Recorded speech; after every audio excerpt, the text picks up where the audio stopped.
रोहित शर्मा लठ्ठ असून त्याच्या फिटनेस आणि कर्णधार पदाबाबत काँग्रेस प्रवक्त्या शमा मोहम्मद यांनी शंका उपस्थित केली आहे। तथापि यावरून वादंग उठताच बोलताना भान ठेवा असा काँग्रेसनं इशारा दिल्यानंतर पक्षादेश असल्याकारणानं शमा यांनी ही वादग्रस्त पोस्ट डिलीट केली आहे। शमा यांची भूमिका आणि विचार कोणाला दुखवण्याचे नसल्याचं काँग्रेसनं स्पष्ट केलंय। यावर भाजपनं जोरदार हल्लाबोल केला।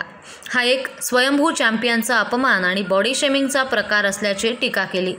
रोहितच्या मदतीसाठी भारतीय क्रिकेट नियामक मंडळ अर्थात BCCI मैदानात उतरले असून जबाबदार व्यक्तीचं हे वक्तव्य दुर्दैवी असल्याचं मत मंडळाचे सचिव देवजीत सैकिया यांनी व्यक्त केलं।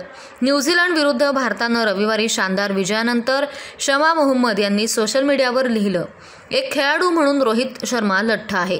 त्याने आपलं वजन घटवलं पाहिजे। भारताचा तो सर्वात ताकदवान कर्णधार आहे।